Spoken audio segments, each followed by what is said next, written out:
Hey guys, welcome back to a brand new play-by-play video. Today we're going to be playing some Sobek solo. And I know it's a little bit surprising. We've been playing some Guardian solos recently and maybe people are feeling a little bit fatigued from them, but I do have a good reason. In this next upcoming patch, there's going to be a lot of amazing, wonderful changes. I'm sure you guys have all seen many things about it. And a lot of the characters that I think really will be interesting and fun and exciting to play will be warriors, so I'm kind of trying to smash some guardians out of the way right now, and then I'll do a lot of warriors and assassins and all that fun stuff next week, and less guardians because I don't know if too many of them will be getting all too many changes. But yeah, we are playing some Sobek solo, laning against Suku Cullen. This character is pretty underrated, I think. I do say that a lot though, so maybe not actually that underrated. Definitely a fun character, a lot of control in the kit, very strong support character right now, much better in support than in solo, and actually fairly abysmal clear at level 1, so I'm actually just going to drag this into tower. It is a little bit annoying, I know, but I want to be able to clear first, and I'm okay with losing some gold to do so. Not that me clearing first is going to be hugely impactful, but just being able to have any opportunity in this lane to exist is kind of cool, you know what I mean? So I'm going to take that. He's rushing a Mystical Male. This is pretty customary into these lower damage solo laners for people to just rush Mystical. The idea being, hey, I'm not really worried about his magical damage, so I'm just going to build what's going to help me clear quickly and effectively just bulldoze the land and ignore any little bits of damage he can do because he's just a Guardian. It's not stupid at all, definitely like a good idea for the most part, but hopefully one that we can still find a way to exploit to some extent. Us rushing Mystical as well means that, we definitely have the opportunity to at least be somewhat impactful on him in this early lane, and hopefully we can transfer that to a bigger advantage. We'll have to see. So yeah, losing totems is going to be customary and expected in a lane like this. What we really want to try to do is get these neutral camps, which is also going to almost certainly be a nightmare and nigh impossible. A lot of what it's going to be is just going to be doing our best to try to steal it when we're contesting with him with a knock up and then our third ability, stuff like that. We are getting ganked here, so we can just do a quick back up. It is no issue by me. Again, Hebo most likely looking for that Naga camp, so we're just going to kind of play safe. He's not here yet, but was on left mids most likely and probably be coming over sometime soon. We're going to knock back on this guy here. I want to see if he dashes on me. He might not, but if he does, we'll look for something. He's not going to, which is smart. Get a 3 off here, kind of just play safe. Again, like, we really won't ever be able to kill this guy or outclear him, so not even going to bother most of the time. I don't know where exactly their jungler is, so I'm going to continue to play safe, despite, some slight pluck opportunities. And we can kind of just walk here, pluck this. I leveled my 1 right there to make sure I could get it.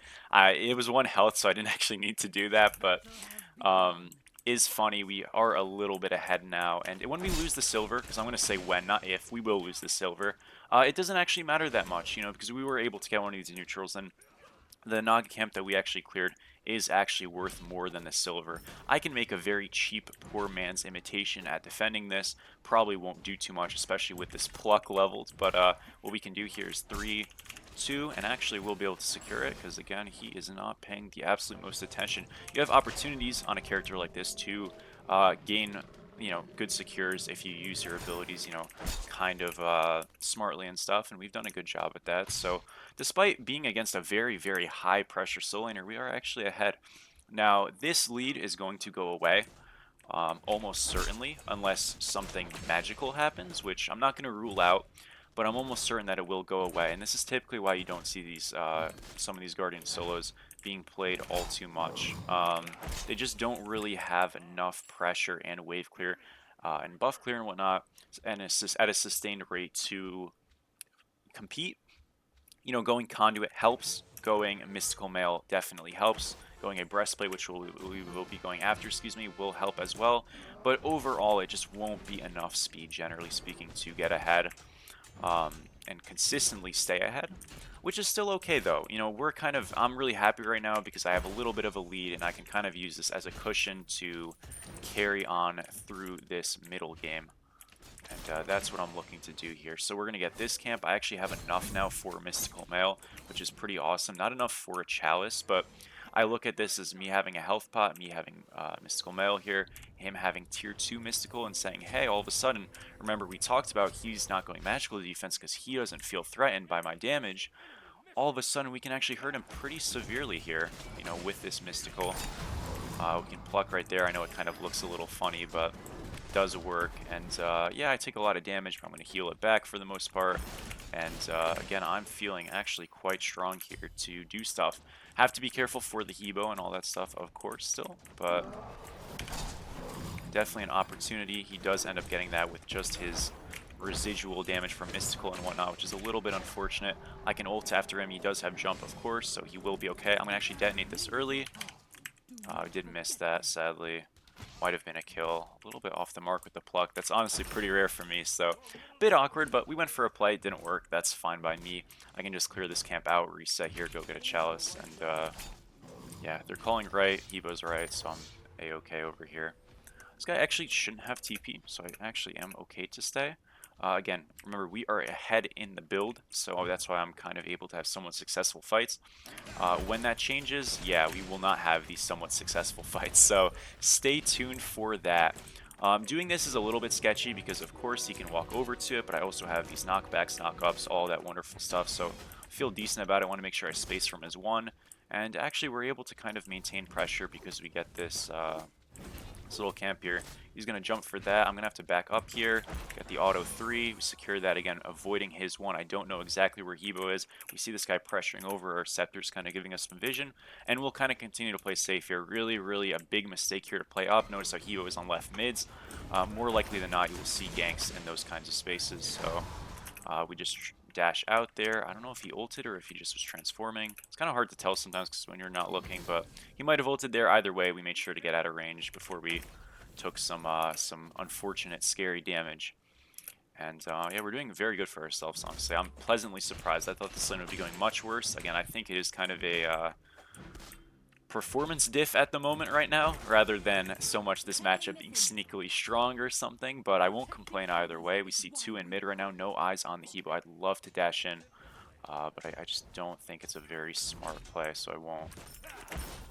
There's no info on this Hebo, and it makes it risky, especially when I'm ahead. And this is like, again, one of those things where I'm not expecting to be ahead, so the fact that I am right now is super amazing. But it's something that can go away very quickly. And you know, even right there, I probably could have committed to that pretty easily, but I took the safe route. And look, I lose out on a totem for it, but I'm gonna get a little bit of wave pressure here. I can tag these minions, finish out Silver here, and you know, again, for a lane that's not supposed to be good for me, this is like excellent, right? And it's not even so much a matchup thing as it is just like I'm against a high pressure pick and I'm a low pressure god. There's really not too much besides that. We do have TP in 40 seconds. It is a little greedy for me to stay, but I probably can. I'm just going to kind of 3 the wave, walk over 2 away, and then dash out. It's pretty simple. You know, we'll probably lose out on the Naga camp. That's fine. I don't expect to really walk up to it with this kind of a health, but I also understand like me resetting will just mean I lose some farm, and as long as I don't die here, which I'd have to be a bit of a dummy to die here. That was a really great decision right there. I want to highlight how smart that was. Right there, he doesn't think he can secure, so he gets off the camp to fight me. Super smart there. Definitely want to take notes and be sure to be doing that. But yeah, I don't really care about, you know, losing a little bit of health and stuff like that when I'm backing anyways, so I might as well try for something. Well, I'm actually going to be going into a cloak here. I could go breastplate on this character, but I think I want to go Pridwin, so I'll be going a cloak here, prophetic cloak, get some cooldown, obviously start stacking that. This is a fairly dead lane, and one lane that I'm actually going to be disadvantaged in, as you've already slowly begun to be seeing, and that's okay, but the idea is that if I'm already in a lane where I'm not going to be out clearing and out farming him, I can just follow him around and be super annoying, knock him up, pluck him, all that stuff, and ideally I'll be able to just utilize this this cloak stacking and really kind of get a lot out of it. So that's the hope and that's the goal. You know, him not having magical defense really means that this mystical is still giving me a fairly advantageous look in a lot of these fights. We'll just kind of tag him here. I'm going to ult this wave to get some mana, also force him back. I can just detonate it here really quick. He'll jump. That's fine. I could have detonated it like later, but didn't. That's fine. Again, I wanted to see if I could catch him before he jumps, because sometimes people are like waiting for it to end and then they jump. Didn't happen there. No worries, though. We get this neutral camp. We'll go get our blue. And, yeah, it's a lot of farming and not a lot of actual rotation priority. And one thing I think people make a mistake with on Sobek is the scaling is pretty bad, and they have to go conduit gem to kind of clear, which is, like, correct. But afterwards, they'll try to build some more damage to try to clear. That's not, like, Mystical Mail. And that's a big problem, because when Sobek's not tanky enough to dive, he's really a useless character for the most part. Even though it is fun to build some damage, because his ultimate scaling is great, but everything else is awful. So you kind of just need to go, like, full tank and really stick to that in the solo lane, or else you just won't be tanky enough and you won't feel good on this character. It's nice because we have a supplementary dive in our draft with Tsukiyomi with Cthulhu, so I don't have to do everything by myself. It's much easier than if I had like a Kali and I had a Jing Chen or something that are much less dive intensive. But yeah, so that's kind of our goal. We're going to go Blink here, of course, and again, that idea of like, yes, we are a Guardian, but how tanky really are we is going to be a bit of a problem. But again, Conduit Gem, super important. We'll be buying that. Gem of Focus, that is, of course, later. And then next here, we can go for like a magical defense item. We could go a shared protection item. It's important to note that they only have Hebo and Sylvanas' magical damage, double backline. Draft with the Hebo, who's going to be diving. Hebo probably won't be on me too much, so I don't actually need to go committed magical defense out of this game if I really don't want to. I'm instead just going to go Binding, obviously, or go Arch Druids, and then go Pridwin, and that'll be my magic defense with this cloak, and that should feel plenty okay. This guy's looking for a bit of a gank. I do have a pluck here, so we'll get this back. Go for the ult now that he's going to have his dash up soon. This guy is actually just dead, which is pretty cool. Nice job, buddy. A lot of CC on this character, a lot of control. Hebo is top left. That is wonderful for Izanami. I'm going to actually hover and look potentially for a teleport duo, just in case, but Cthulhu is coming over, and that's totally fine. We see Sylvanas in mid.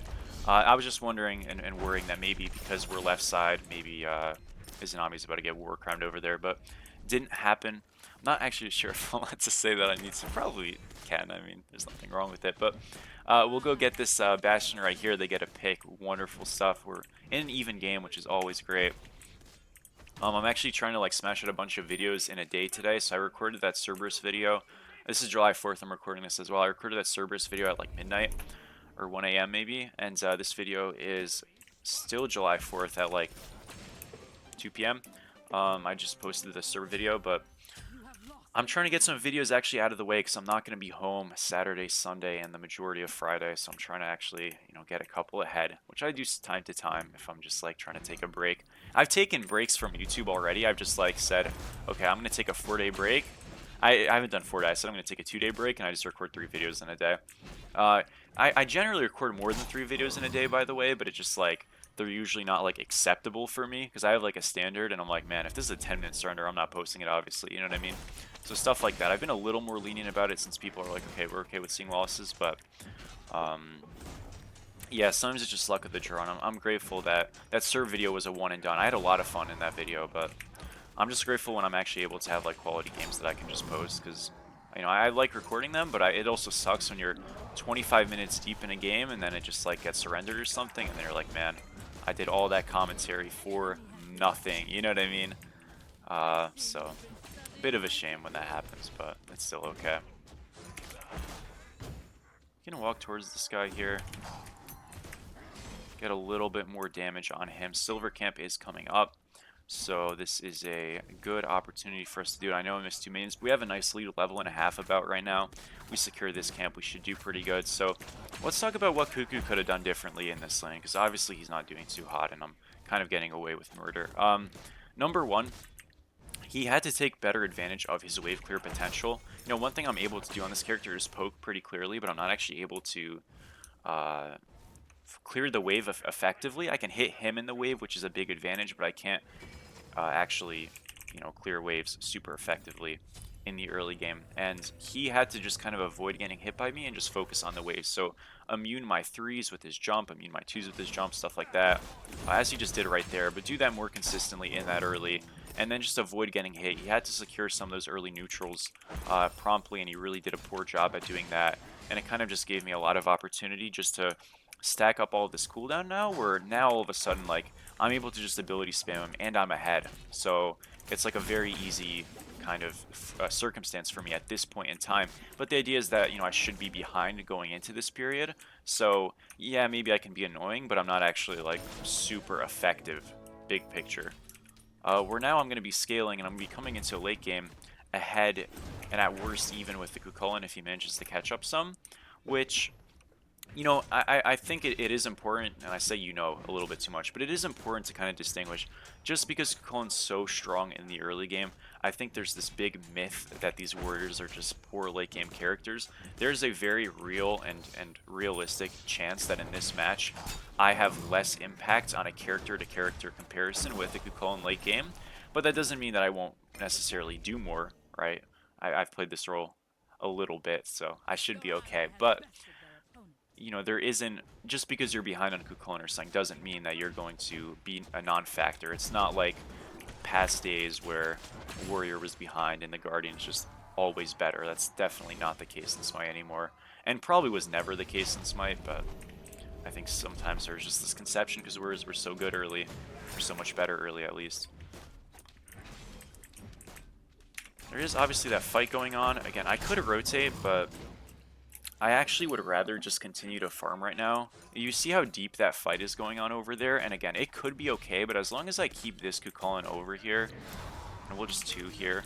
He does end up getting it anyways, good job by him. It's fine. I'm going to live with that fight and say that if they're diving that deep, either they know what they're doing and it's going to go well, and if they all die, well then they're diving that deep, and it's really not my job to commit to a fight. Rotations in solo are not supposed to be difficult. If I'm ever rotating and I have to use a teleporter and I still feel like I'm chasing a considerable distance, it's probably really stupid, right? Again, I don't think a one-size-fits-all comparison is good, by the way. I'm going to stay around local because I don't want this Cuckoo to TP. Our guys are really low. They're winning the fight, but I have to make sure he doesn't TP, so I'm not going to do my blue just yet. I'm okay with taking some damage to him. Again, I have healing and stuff. I can juke him. And now that he's used some abilities, now that he's half health, now that my people are leaving, I can go to my blue. But generally speaking, like, if your rotations feel bad, and I think one-size-fits-all comparisons are really, really unhelpful for Smite. It's never good in a MOBA that's just such a dynamic game to say, hey, this is a steadfast rule, do this every game, because that's just not practical. But generally, I've found more often than not that me, like, forcing a rotation that feels awkward and is just very committal is generally bad. Just because, again, if I'm spending so much time trying to get somewhere and stuff, I'm wasting so much. It's like an opportunity cost situation where if I'm not foregoing anything by just not rotating, I can keep the other guy there. Chances are it's going to turn out pretty okay for me. And I'm going to take a rotation when it's much smoother and much easier for me to do. And some things that can facilitate that is obviously more damage when I have better clear.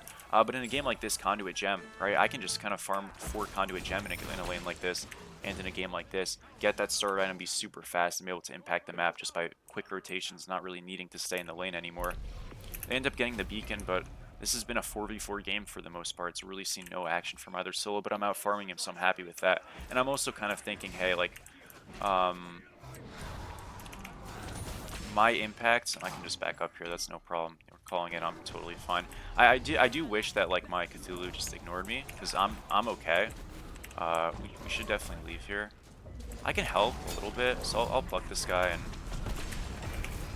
try to do some damage to him. This guy is just like a little scary. It's my only gripe. So I'll just start to just back up. Again, I didn't think this fight was super necessary. I don't hate that we took it, but I much rather would have preferred, and it seems like they're winning on right anyways, but in a situation like that I can never die, so I'd much rather prefer Cthulhu just rotates over with them and I just 2v1 here. It's not for the kill, but just for me to survive, because I'm not going to ever die there. Nonetheless, though, they won the fight over there, so no problem by me. Again, we are saying that in a mid-game fight, we're probably less impactful than Cucullin on average. Not always, but on average. And I'm going to say that I am much, much happier with just farming as he is, staying a little bit ahead. I'll have my starter a little bit before him, and that should be more impactful. Because me with a starter versus him without a starter is definitely a winning situation for me, like without a doubt. But when we both don't have starters and stuff like that, that's when it gets a lot closer. So, and plus the other thing, quite frankly, is that our fights are going pretty average. They're not like obscenely bad. This is a spot I can rotate because it is going quite bad in Gold Fury's here, so that's a little unfortunate the moment I say that things go south. But we'll get a pluck here and get some damage. Again, I have ultimate, so I'm just going to use it now. And we should be able to just actually get a kill. Keep him in that Cthulhu combo. Cthulhu's diving a bit. I'm going to kind of play Peel. Again, it doesn't seem like there's actually much here to do. But we did kill one, and our goal is going to just be to defend the Gold Fury. And I'll try to use some abilities here to just peel him out, all that stuff. You can go Thorns, by the way, on Sobek as well. I definitely do think TP is pretty core, but you could, if you really wanted to, go Thorns instead of Blink. I'm okay for now, so I'm going to continue to fight. I think we can kill this guy, and we will. I know plucking in is a little bit scary, but I'm just looking how much damage I'm taking, and it doesn't feel like it's enough to put me under any crazy threat. This guy dashes me, which is a big mistake, because now we can pluck him and he has no movement. He's going to ult, which is good. Obviously, Neath is still around. We'll place the ward there. Should be okay. A few more autos do damage, but not enough to kill us. And yeah, we've baited for a considerable period of time, and they should be able to clean up somebody. Because again, remember, where's that fight happening? It's in our jungle. So who's coming first? Their teammates are ours. Hopefully ours, right? And it was a little bit closer than I thought it would be, I'll be honest. But ultimately, I mean, at worst, it's a 2-for-1. So it's going to be a 2-for-0 instead. Got to be happy with that. Should be able to just do gold here. Again, really prioritizing that shiftiness that we have, just being able to 3-2, not plucking too often, because we don't want to root ourselves in the middle of a billion people. Lefay makes the correct call here, which is just fight if they show up. The idea obviously being that, you know, if they do show up, we don't have great secure, and we're able to just kind of get on them pretty easily, and we're able to get it smoothly. But yeah, in case the situation came up, would be the move. We're gonna blink here, and she is just all the way dead. I ulted just in case to kind of cut off the exit point if she wanted to dash back, and she committed forward, which is the correct call. Almost got a kill, but still went smooth for us. I don't know why he didn't just walk forward. I mean, we'll kill him, so I don't really care. He's looking for an ult, I think. Oh, he doesn't have ult. Plug this guy off, peel out our guy, and yeah, we're fine. Again, it's really important you're just holding your abilities for their best used fit. Plug this guy away again here, and we are a-okay. And building this extra tankiness and committing to this tankier build is making sure that we're able to stay up and not really be under too much threat. Unfortunately, this guy does die, but still is fine. Not gonna be able to get him, that's alright. We'll get this tower here, and obviously very, very happy. I get it back here. Full conduit gem is going to be purchased. By the way, I know this sounds crazy, because a lot of people see my characters and they're like, oh, you know, you play Amma, you're like an Amma Osiris guy, and that is true, but actually when I switched to solo, so I used to be an ADC until Season 5, I was much worse, to be very clear. I was on console and stuff, and I switched to solo, though, and I was a Guardian solo main, because in Season 5 it was Guardian solo meta, so my first Guardians that I really started playing, I played Chalk, that was the one warrior I really played, but I played Chalk, Sobek, and Artio. Those were my three, and then Terra came into the game. I picked up Osiris and stuff like that, but I really actually started a Guardian solo main, so team fighting's always been my thing, and I love these characters. I used to, the very first time I kind of started playing Smite, we'll get a pluck here, and this guy's just super dead. The very first time I started playing Smite, my first diamond was Geb. And I did it because my brother's friends didn't want to play with me unless I played the save them role. They wanted to do the fun stuff, so I just played the tank every game. And did absolutely nothing. But I shielded people sometimes, so that was cool. And now they all suck, and I'm on top, so it worked out for us, didn't it? I can look for a pluck here on this guy. He does probably have beads, but if I fire blink behind him, I can pull him forward, get the beads out there, then we pluck. A little bit off the mark. The idea there was solid, though. It just didn't work. But it almost did. I'm happy with that. I'm going to tank this just so he can get out. Pull him back a little bit, and then we just run. Again, we have this conduit gem, so we're very malleable to these team fights, so we can kind of run around and skirt in and out of aggression ranges really easily with all this extra movement speed. We're going to reset right now. Next item here can be an assortment of things. We could go Arch Druids if they went crit. They have a little bit of crit, but they don't have like an ADC with crit. Like they don't have like an Apollo with Rage and stuff. We could go Spectral. I think going Arch Druids here is pretty solid. There's probably other items that are good. I just can't think of one off the top of my head, and I'm happy with this. So go into Arch Druids here. Get more of that shared prot fiasco, and we'll be able to get Cloak double stacks as well with this. Important to remember, wow, important to remember, that's the one thing about yapping. I did a recording already today for an hour and a half right before this, so I apologize if I'm a little bit frazzled at times, but important to remember that this cloak is actually only 500 prots combined that you need, so we'll be able to get that pretty easily with this build. And I need to get a couple more stacks. Didn't miss there, unfortunately. We see some teammates. I just need Cthulhu to show up. That was a little scary. I'm fine, though. But we need Cthulhu to show up, and we should just do fire. I need the teammates. And again, we do have one bomb, so we could actually, if we really wanted to, look for a secure angle. I'm fine here. But more likely than not, we're going to bait them in, take the fight. And it should be fairly easy. Have to be mindful for a Sylvanas pluck, of course. We're going to knock that guy away here a little bit. Continue to play the zone. If it is free, we will just take it, obviously, but not expecting it to be. Put that guy in combat, pluck this guy back. Fire Giant is free. They do not walk up in time. And we have this ult that's going to kind of just play as a safety position. We can run over to this guy here. He's going to get plucked. Pretty one will pop. And this whole time, Hebo just did not get to play the game. Can TP over right, the only thing that they have going for themselves, and I'm going to super chase this guy with a blink right away. Probably pat to the right, probably pat this way. I have no idea, I might be wrong. I believe I was wrong, folks. He might have just went down the lane. Either way, I can just get over to this Neath. We're keeping abilities being thrown just so we can have our Gem of Focus maintained. She's just going to be super CC'd, and that is just an easy kill.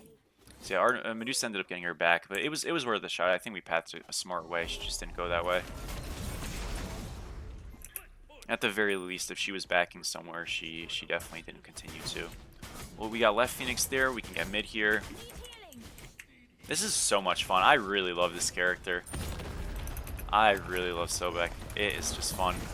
And here in this spot, zoning the Medusa is kind of our key. I can also pluck this guy. Okay, that's fine. I kind of went for both of them and hit neither, which is awkward, but at least he beats anyways. We got a slow here. We're going to get back to this team. I don't even need to hit this pluck, by the way. I just need to get on them a little bit to give us some space, and we'll be fine. So sometimes you can just dash in, and like that's obviously never going to hit anybody, but the point is we're just going to close the gap, get to their backliners, and whoever's in the front is going to be forced back, and as a result we'll eventually kill someone or just create space for a Phoenix. Either way it works, and we were able to do that pretty handedly. So I'll reset here. We want to go over to gold. I get my Arch Druids here. This gives me a little bit of MP5, which I'm kind of lacking a little bit in mana sustain at the moment, so will be helpful. Still isn't going to completely cover it, but it's going to be better than it was before.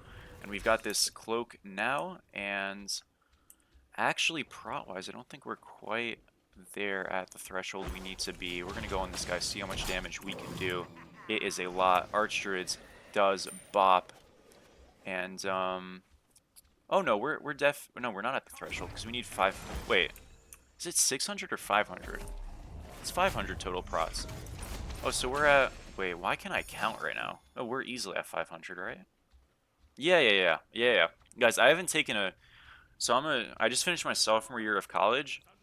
I haven't taken a math class since my freshman year, and sometimes it shows. I'm done. I took stats, I took calc, I'm done. So that's all I need to take for my major. So I'm happy, but man, sometimes I add up simple stuff and it just doesn't work. I see the problem. The thing is, when I have my passive applied, I have double mitts. When I don't have my passive applied, I don't have double mitts. That is the issue. But that's not really a big deal because I'm always going to be in the fights. If you're feeling like, hey, I really don't like this conditional aspect where I need to have my passive applied, which is, by the way, just hitting people, so it's not super easy, or not super difficult. But if you're like, hey, I don't like that conditional, what if I get engaged on first, blah, blah, blah, I get Sobek plucked, you won't be able to get everything off. You can just sell Mystical Mail late game, and then just build a hybrid item on top of it. So I could sell Mystical Mail for a Abyssal Stone, I could sell Mystical Mail for something else along those lines. We're going to get on this guy right here. That was a great pluck. Get the pull on this guy. Again, they're kind of like hitting our Titan. Not hitting our Titan, hitting our Phoenix, but if we can apply pressure over here, we'll just kill people, and they're forced to reset. So now we just play zone here. We're going to pluck this guy away. Keeps our ADC safe. Walk back over. And this Cucullin, who's been wanting to dive, really is not getting an easy look at it. Go for a pluck on him. Caught his dash there, I think. Did not actually, but almost. And we get a smooth endgame. But yeah, you could sell Mystical for Abyssal Stone, just getting you more protections overall. And you'll have Cloak 24/7 at that point. You could also get like just a physical defense item that gives more. That might be enough. So say you went, I don't know, something that gives more prots than Mystical, like Contagion, I think is a little bit more. Stuff like that, you know, you can always do. Or you could just not go Pridwin and go Breastplate. You'll have more prots that way, especially with the Breastplate glyph. Those are all viable, okay options. But I liked our build. Was happy with what we did. The Sobek ended up owning Teamfight Menace, only 23 MMR, unfortunately. But as always, guys, thank you so much for watching. We dropped a 30k bomb, 60k mitts. Happy stuff from the little crocodile. I appreciate you guys all. I will see you guys sometime soon. Tier list coming out next week. Stay tuned for that. Peace.